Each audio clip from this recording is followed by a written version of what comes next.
Hello viewers, welcome to Mavi Study Time. இன்றைக்கி நம்ம வீடியோவில் கிளாஸிஃபிகேஷன் ஆஃப் அக்கௌண்ட்ஸ் தான் பார்க்க போகிறோம். இந்த கிளாஸிஃபிகேஷன் ஆஃப் அக்கௌண்ட்ஸ் உங்களுக்கு தெரிஞ்சதுன்னா கோல்டன் ரூல்ஸில் வருது பார்த்தீங்களா, personal account, real account, nominal account. கொஷினில் கொடுத்துருக்க இப்போது என்ட்ரிஸ் எல்லாமே எந்த அக்கௌண்ட்டு கீழே வரும் நம்ம கண்டுபிடிக்கிறோம்ல, பர்சனலில் வருமா, ரியலில் வருமா, நாமினல் அக்கௌண்ட் வருமா அப்படின்ட்டு. அது கண்டுபிடிக்கிறதுக்கு இந்த கிளாஸிஃபிகேஷன் ஆஃப் அக்கௌண்ட்ஸ் தெரிஞ்சிருக்கணும். இது தெரிஞ்சிருந்தால் நம்ம ஈஸியாக நம்ம கண்டுபிடிச்சிடலாம். வாங்க பார்க்கலாம்.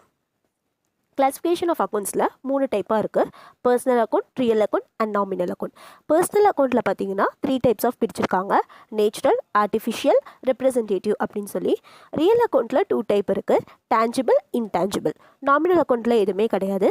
இது எல்லாருக்குமே நான் எக்ஸாம்பிள் வச்சு சொல்லித்தரேன், ரொம்ப ஈஸியாக புரியும். ஃபர்ஸ்ட் பாருங்கள், பர்சனல் அக்கௌண்ட். பர்சனல் அக்கௌண்ட்டில் வந்து 3 டைப்ஸ் இருக்குதுன்னு சொல்லியிருந்தேன் இல்லையா, நேச்சர், ஆர்டிஃபிஷியல், ரெப்ரசன்டேட்டிவ். இந்த 3ல் எது உங்களுக்கு வந்தாலுமே நீங்கள் பர்சனல் அக்கௌண்ட் கீழே தான் போடணும்.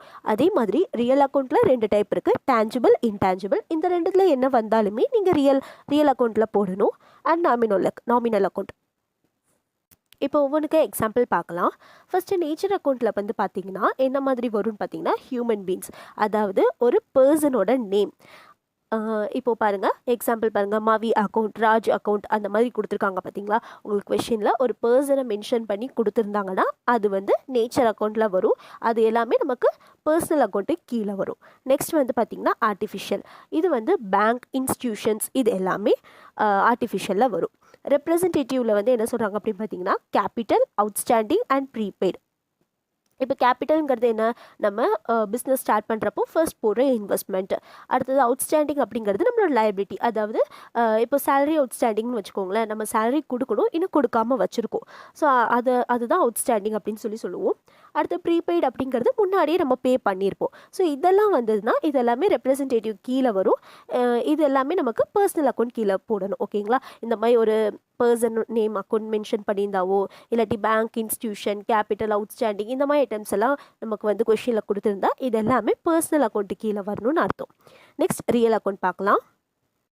ரியல் அக்கௌண்ட்டில் டேஞ்சிபிளில் என்னெல்லாம் வரும்னு பார்த்தீங்கன்னா, மிஷினரி, பில்டிங்ஸ் இந்த மாதிரி ஐட்டம்ஸ் வரும். அதாவது இது 2த்துலேயுமே நமக்கு அசட் தான் வரும். டேஞ்சிபிள்லையும் சரி, இன்டேஞ்சிபிள்லையும் சரி நமக்கு அசட்ஸ் தான் வரும். பட் டேஞ்சிபிளில் என்ன மாதிரி அசட்ஸ் வரும்னா, நம்மளால் உணர முடியுது பார்த்தீங்களா. இப்போ ஒரு மிஷினரியாக இருக்கட்டும், ஒரு பில்டிங்காக இருக்கட்டும், இதெல்லாம் நம்மளால் பார்க்க முடியும், ஃபீல் பண்ண முடியும். ஸோ இந்த மாதிரி அசட்ஸ் எல்லாமே டேஞ்சிபிளில் வரும். இன்டேஞ்சிபிளில் என்ன மாதிரி வரும் பார்த்தீங்கன்னா, குட்வில், காப்பிரைட் அந்த மாதிரி. இப்போ குட்வில் அப்படிங்கிறது என்னென்னா, ஒரு கம்பெனியோட நற்பெயர் அப்படின்னு சொல்லுவாங்க. இப்போது ஒரு கம்பெனி வந்து ஒரு நல்ல பேரை வந்து வாங்கி வச்சுருக்கு அப்படிங்கிறப்போ அது வந்து அந்த கம்பெனிக்கு ஒரு அசெட் மாதிரி தான். அந்த கம்பெனியோட பேரை சொன்னாலே அவங்க வந்து போய் பர்ச்சேஸ் பண்ணுவாங்க. ஸோ அந்த மாதிரி ஒரு நல்ல பேர் வாங்கி வச்சுருக்கு. ஸோ அந்த பேருக்காகவே அவங்க வந்து அங்கே பர்ச்சேஸ் பண்ணுறாங்க. ஸோ அது நமக்கு ஒன் ஆஃப் த அசெட் மாதிரி தானே. ஸோ இந்த மாதிரி வர்றது எல்லாமே இன்டான்ஜிபிளில் வரும். ஓகேங்களா. இது எல்லாமே நம்ம எங்கே போடணுன்னா ரியல் அக்கௌண்ட்டுக்கு கீழே போடணும். நெக்ஸ்ட் நாமினல் அக்கௌண்ட்டில் என்னெல்லாம் வரும்னு பார்த்தீங்கன்னா, expenses, losses, revenue and gains. அதாவது நம்ம கம்பெனியில் நடக்கக்கூடிய செலவுகள், நமக்கு நடக்கக்கூடிய லாஸஸ், நமக்கு வரக்கூடிய இன்கம்ஸ், ப்ராஃபிட்ஸ், இது எல்லாமே நம்ம நாமினல் அக்கௌண்ட் கீழே தான் போடுவோம். ஃபார் எக்ஸாம்பிள் பாருங்கள், வேஜஸ், சேலரிஸ், இன்ட்ரெஸ்ட், இன்கம் இந்த மாதிரி. அதாவது இப்போ ஒரு வேஜஸ் கொடுக்குறோன்னு வைங்க, வேஜஸ், சேலரி இதெல்லாம் நமக்கு என்ன ஒரு செலவு. நம்ம ஏதோ ஒரு கமிஷன் ஏதாவது ரிசீவ் பண்ணுறோன்னு வச்சுக்கோங்க, இது நமக்கு என்ன ஒரு ரெவென்யூ மாதிரி.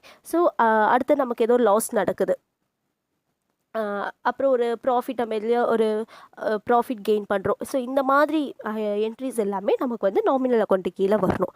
இவ்வளோ தான் கிளாஸிஃபிகேஷன் ஆஃப் அக்கௌண்ட்ஸ். புரிஞ்சிருக்கும்னு நினைக்கிறேன். வீடியோ யூஸ்ஃபுல்லாக இருந்துச்சுன்னா ப்ளீஸ் சப்ஸ்கிரைப் பண்ணுங்கள், உங்கள் ஃப்ரெண்ட்ஸ்க்கும் ஷேர் பண்ணுங்கள். தேங்க்யூ.